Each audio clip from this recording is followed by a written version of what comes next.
Sultan Abdul Majid I adalah Sultan ke-31 dari Kesultanan Utsmaniyah setelah ayahnya Sultan Mahmud II, dan ia menjabat dari tahun 1839 sampai 1861.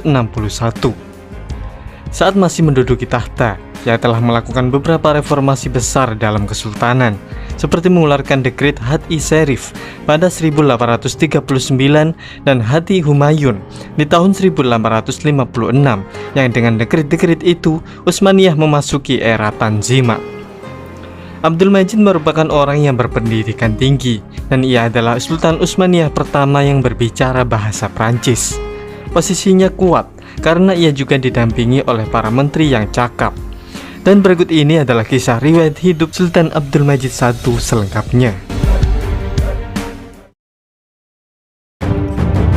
Abdul Majid lahir pada tanggal 25 April tahun 1823 di Istana Topkapi di Istanbul. Ia adalah putra Sultan Mahmud II dan istri pertamanya Besmialem Sultan. Abdul Majid menerima pendidikan Eropa, oleh karena itu ia sangat fasih berbahasa Prancis. Pada tanggal 2 Juli 1839, ia naik tahta saat masih berumur 16 tahun, di mana saat itu merupakan masa kritis bagi kesultanan. Seperti ayahnya, ia juga membawa konsep reformasi. Lalu pada bulan November di tahun yang sama, Abdul Majid mengeluarkan dekret Hati Syarif of Gulhen yang menegakkan reformasi pajak, wajib militer, serta menjamin keadilan untuk seluruh rakyat Ottoman.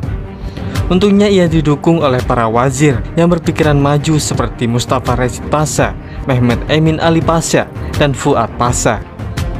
Walaupun masih sangat muda, Abdul Majid harus menghadapi berbagai masalah dalam perang Mesir Ottoman yang membuat kesultanan jatuh pada krisis oriental pada tahun 1840 dan kemudian diakhiri dengan konferensi London.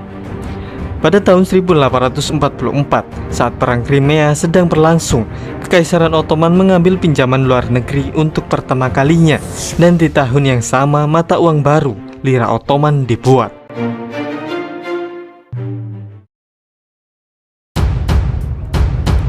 Pada bulan Februari 1856, dekret Hati Humayunu diterbitkan yang menjanjikan persamaan pendidikan, layanan pemerintah, dan proses hukum untuk semua lapisan masyarakat. Selain itu, Abdul Majid adalah Sultan Utsmaniyah pertama yang mendengarkan keluhan masyarakat secara langsung pada hari Jumat tertentu, dan ia juga telah resmi melarang sorban dan menggantinya dengan kopiah.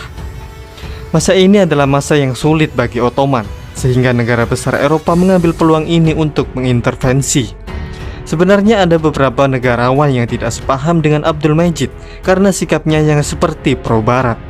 Lalu mereka berencana membunuh Abdul Majid dan mengangkat saudaranya Abdul Aziz ke tahta untuk menghentikan intervensi negara Eropa. Tapi rencana ini gagal sebelum dijalankan. Saat pemerintahannya, banyak bangunan penting yang direnovasi, dan ia juga banyak membangun istana serta gedung seperti Istana Dolmabahce yang menjadi istana Ottoman pertama yang bergaya Eropa di Istanbul. Pada tanggal 25 Juni 1861, Sultan Abdul Majid meninggal karena tuberkulosis di umur 38 tahun. Lalu ia dimakamkan di Masjid Yavuz Selim. Setelah Abdul Majid meninggal, ia digantikan oleh saudaranya Abdul Aziz.